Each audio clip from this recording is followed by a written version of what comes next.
Hello किसान साथियों, green farm solution channel पे आपका स्वागत है। और काफ़ी सारे कमेंट्स आ रहे थे कि गर्मियों के अंदर हम गोभी की स्वस्थ नर्सरी कैसे तैयार करें। तो इसी पे आज का मेरा पूरा वीडियो रहेगा कि गर्मी के अंदर हम गोभी की एकदम स्वस्थ नर्सरी कैसे तैयार कर सकते हैं।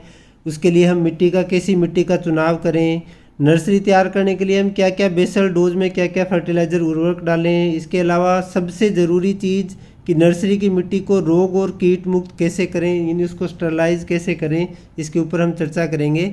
और सबसे अंत में हम चर्चा करेंगे कि बीज उगने के बाद क्या सावधानियां रखनी है, और साथ में पोट ट्रांसप्लांट करने से एक दिन पहले हम किस चीज़ का ऐसा स्प्रे करें कि ट्रांसप्लांट के बाद में जो हमारी नर्सरी है वो फटाफट से ग्रोथ के अंदर आ जाए। तो अभी तक आपने आपका अपना चैनल अगर सब्सक्राइब नहीं किया है तो प्लीज़ इसको सब्सक्राइब कर लें और घंटी का बटन ज़रूर दबाएं ताकि आगे भी आपको ऐसी आने वाले तकनीकी वीडियो की जानकारी मिलती रहे। तो सबसे पहले अगर मैं मिट्टी की बात करूं तो हमको बहुत ज़्यादा भारी या बहुत ज़्यादा हल्की मिट्टी का चुनाव नहीं करना है। इसी तरह से खेत के अंदर हमारे को ऐसी जगह देखनी है जहाँ पे बहुत ज़्यादा छाया और पेड़ नहीं हो, ऐसी जगह पे हमको जो है वो नर्सरी को तैयार करना है। इसी तरह से बरसात का पानी भी नहीं भरे वहाँ पे, इस चीज़ का भी हमको ध्यान में रखना है।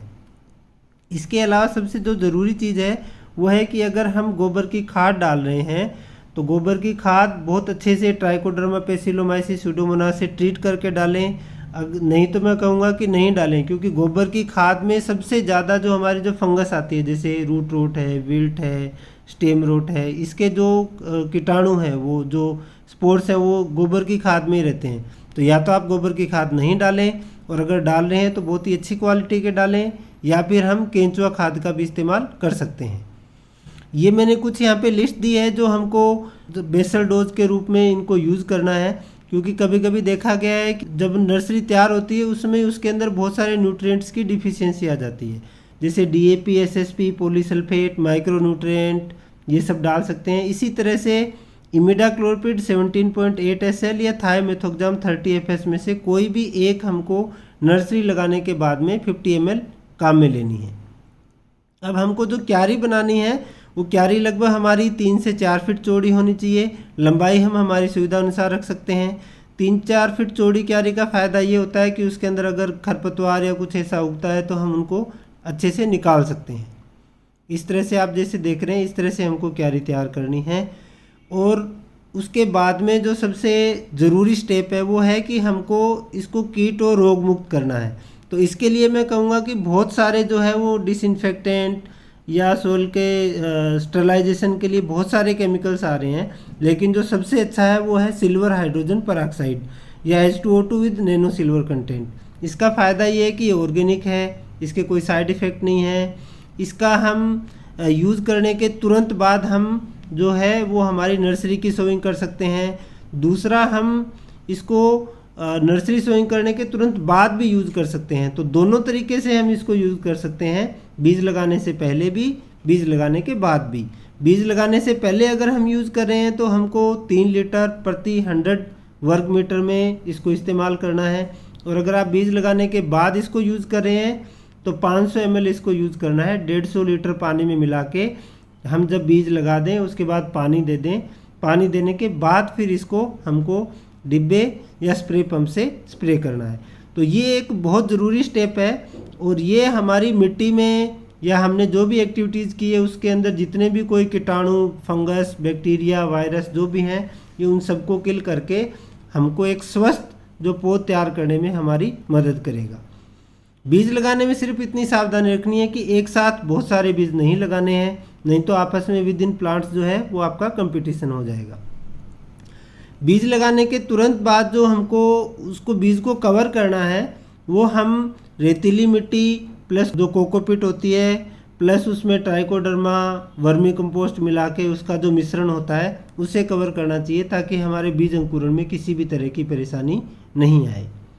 इसी तरह से बीज लगाने के बाद, उसको ट्रीट करने के बाद या H2O2 से ट्रीट करने से पहले भी हम इनको चावल का जो पुआल होता है या जिसको हम पराली कहते हैं उससे भी हम ढक सकते हैं।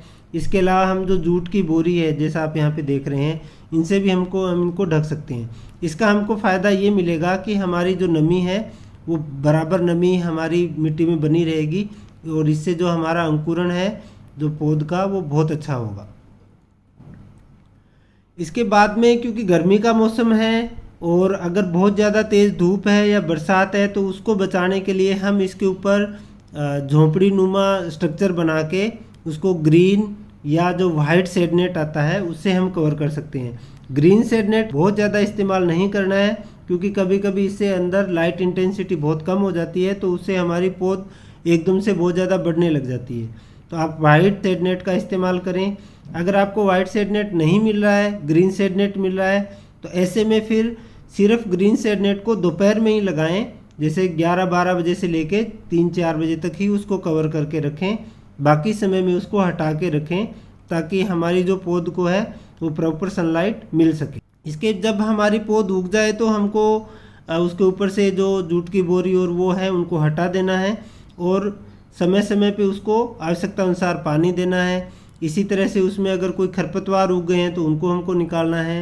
और नर्सरी उगने से लेके जब तक हमारी नर्सरी तैयार होती है इसमें एक विशेष हमको ये ध्यान रखना है कि कभी भी हम हमारे खेत के अंदर घूम के आने के बाद नर्सरी के अंदर नहीं जाना है, नर्सरी एरिया में। नहीं तो जो हम खेत में घूम के आए हैं वहाँ से जो हमारे साथ में कीड़े या बैक्टीरिया, वायरस, फंगस लगे हैं वो हमारे छोटे छोटे पौधों के अंदर भी लग सकते हैं। तो सबसे बेस्ट है कि आप सबसे पहले अपनी नर्सरी विजिट करके फिर अपना खेत विजिट कर सकते हैं, या आप खेत विजिट करने के बाद अपने कपड़े चेंज करें, नहाएं और फिर आप नर्सरी एरिया में जाएं। ये एक बहुत ज़रूरी स्टेप है। इसी तरह से हमको अगर लग रहा है कोई फर्टिगेशन या पेस्टिसाइड की ज़रूरत है तो हम उसका भी छिड़काव कर सकते हैं। अब सबसे ज़रूरी चीज़, जब हमारी 25 से 30 दिन में नर्सरी तैयार हो जाएगी तो उसके बाद में हमको नर्सरी लिफ्ट करने से पहले इमिडा या थायोमेथोक्साम, इसके साथ में हम जो एमिनो एसिड्स आते हैं जैसे ग्रीन मिरेकल है या इसाबियोन जो आता है सिंजेंटा का, इनको मिला के और पहले दिन हमको ड्रेंचिंग या स्प्रे करना है। ये बहुत ज़रूरी है। ये जो हमारी पौध को हार्डनिंग में मदद करता है और जब हम पौध लिफ्ट करके हमारे खेत में लगाएंगे तो उसके अंदर भी हमारे को बहुत ज़्यादा इसकी हेल्प मिलती है। इसके साथ साथ हम अगर कोई, क्योंकि मेन खेत में लगा रहे हैं वहाँ पे कोई फंगस आने के चांस रहते हैं, तो इसी के साथ हम जैसे एलिएट वगैरह जो आती है या थियोफेनेट मिथाइल आती है उससे भी हम इनको पहले दिन ट्रीट करके अगले दिन लगा सकते हैं। तो किसान साथियों, आपको ये जानकारी कैसी लगी कमेंट्स बॉक्स के अंदर अपने कमेंट्स ज़रूर लिखिएगा और इस वीडियो को ज़्यादा से ज़्यादा शेयर कीजिएगा। धन्यवाद।